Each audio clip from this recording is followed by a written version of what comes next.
जाता है। उनकी शक्लें देखें तो यकीन होगा मुल्क में इनकलाब आना शुरू हो गया। वजीर आजम फिर ऑपोजिशन पर बरस पड़े। कहा, नवाज शरीफ, शहबाज शरीफ, इसहाक डार और बेटे अवाम के पैसे से अरबपति बन गए।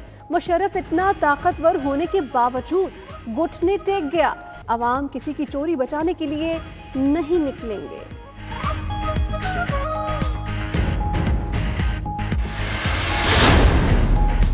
वज़ीर-ए-आज़म का फॉरेन फंडिंग केस की ओपन समाअत करने का मुतालिबा। इमरान खान कहते हैं तमाम जमातों के सरबराहों को बिठाकर केस सुनना चाहिए। समाअत टीवी पर बराह रास्त दिखानी चाहिए। उन्हें और अपोजिशन जमातों को मालूम है फॉरेन फंडिंग कौन सी है।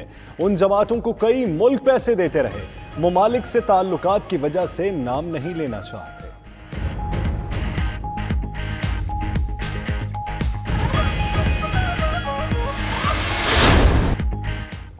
स्क्रूटनी कमेटी का पीटीआई फॉरेन फंडिंग केस की मजीद तहकीकात से इनकार। इलेक्शन कमीशन को अकबर एस बाबर के अदम एतमाद से आगाह कर दिया। ज़राए के मुताबिक इलेक्शन कमीशन की कमेटी को तहकीकाती रिपोर्ट जल्द जमा कराने की हिदायत। रिपोर्ट का जायजा लेकर मजीद तहकीकात करने का फैसला नहीं किया गया। दीगर तमाम सियासी जमातों ने भी फंडिंग का हिसाब मांग लिया।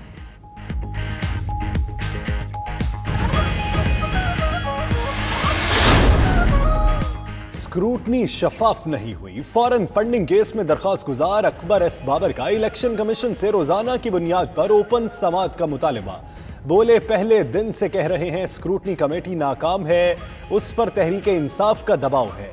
पीटीआई के वकील शाह खावर बोले, स्क्रूटनी मुकम्मल हो चुकी, सवालनामे पर जवाबात जमा करा दिए। कमेटी ने कभी जानिबदारी का मुजाहिरा नहीं किया।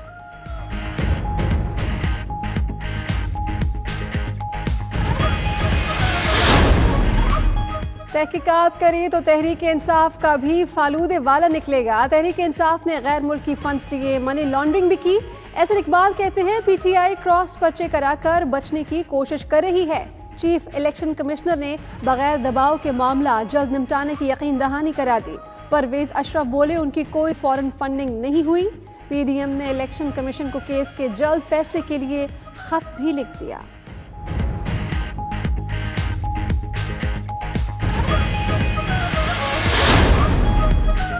नून लीग और पीपल्स पार्टी को रसीदें और हिसाब देना ही पड़ेगा। तहरीक इंसाफ के रहनुमा फारूक हबीब का मरियम नवाज से माफी मांगने का मुतालिबा। कहते हैं मरियम नवाज ने पीटीआई पर अरबों रुपए इजरायली फंड लेने का झूठा लगाया। पीटीआई फंड रेजिंग में 200 और $750 पाकिस्तानी नयाद अमरीकी आसिफ चौधरी ने दिए।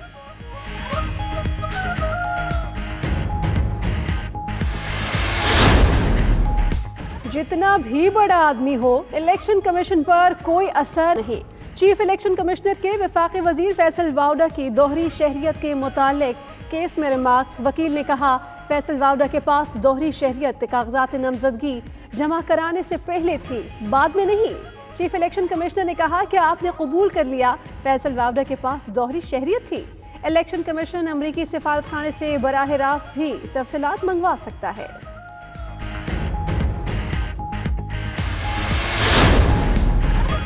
मनी लॉन्ड्रिंग केस में शहबाज शरीफ और हमजा शहबाज की एहतसाब अदालत पेशी। रिमांड में 26 जनवरी तक तौसी। मेडिकल बोर्ड में शहबाज शरीफ के जाती मुआलिज को शामिल करने का हुक्म। मीडिया गुफ्तगू में मरियम औरंगजेब बोली, फंडिंग लेने वाले अब कौमी खजाने से कमीशन खाते हुए भी पकड़े गए। वज़ीर आज़म 31 जनवरी तक इस्तीफा दें।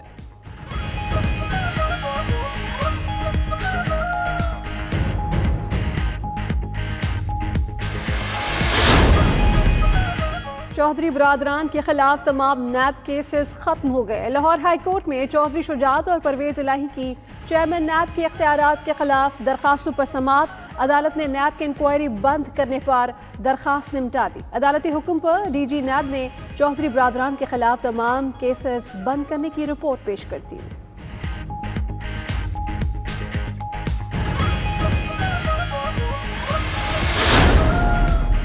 धांधली को बालाए ताक रखकर मेरिट पर काम जारी रखेंगे। चेयरमैन नैब जावेद इकबाल की नैब लाहौर में गुफ्तगू। कहा, तनकीद जरूर करें मगर तनकीद तामीरी होनी चाहिए।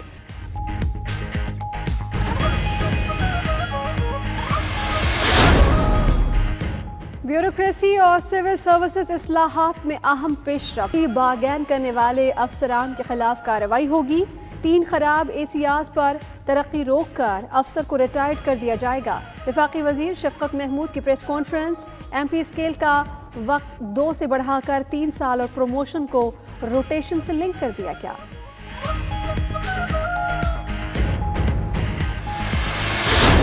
खुशखबरी आपको ये देता हूं कि आज से आपका 3G 4G खुल जाएगा। ये बेहतरीन इलाका, दुनिया में बेहतरीन इलाका है जैतून के लिए, तो इसका हम पूरा एक जैतून का इनकलाब लेके आ रहे हैं।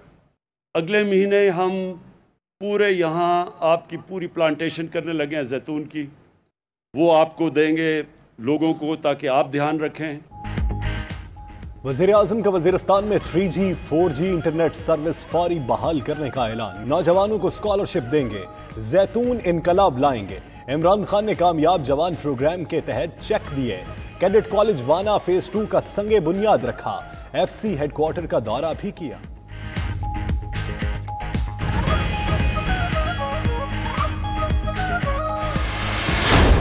मौसम सरमा में K2 सर करके तारीख रकम करने वाले नेपाली कोहपैमा शिगर पहुंच गए। कोहपैमाओं को बेस कैंप से हेलीकॉप्टर के जरिए लाया गया।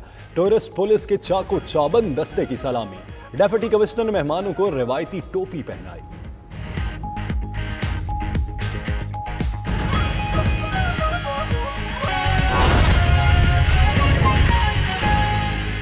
उसके खिलाफ तो निकलेंगे, लेकिन किसी की चोरी बचाने के लिए पब्लिक नहीं निकलने लगी। अब मैं आपको आता हूं ये फॉरेन फंडिंग केस के ऊपर। मैं बड़ा शुक्रगुजार हूं इस ऑपोजिशन का कि इन्होंने ये केस उठाया है। मैं चाहता हूं कि अब सबके सामने आए कि तहरीक इंसाफ की फंड रेजिंग किधर से आई और ये मौलाना फजल रहमान की किधर से आई और ये 2 पार्टीज की किधर से आई। सबका दूध का दूध पानी का पानी होना चाहिए। पता होना चाहिए कि एक पाकिस्तान में पार्टी है जो वाकई पॉलिटिकल फंड रेजिंग करती है। ये जो हमें कहते हैं ना कि जी वो किसी यहूदी का नाम आ गया। पैसे कैसे इकट्ठे करते हैं सारी दुनिया के अंदर पॉलिटिकल पार्टीज, वो डिनर्स करती हैं। डिनर पे लोग आते हैं, लोग आके टेबल्स खरीदते हैं, उससे पैसे से वो पैसा होता है जो पार्टीज इकट्ठा करती है। सारी दुनिया में ऐसा ही। इन्होंने कैसा पैसा इकट्ठा किया ये बताएं। हमने सारे, हमारे पास 40,000 नाम हैं जिन लोगों ने पैसे दिए हुए हैं, और ये सारे, और ओवरसीज पाकिस्तानी फॉरेन फंडिंग नहीं है, हमारे ओवरसीज पाकिस्तानियों ने पैसे दिए।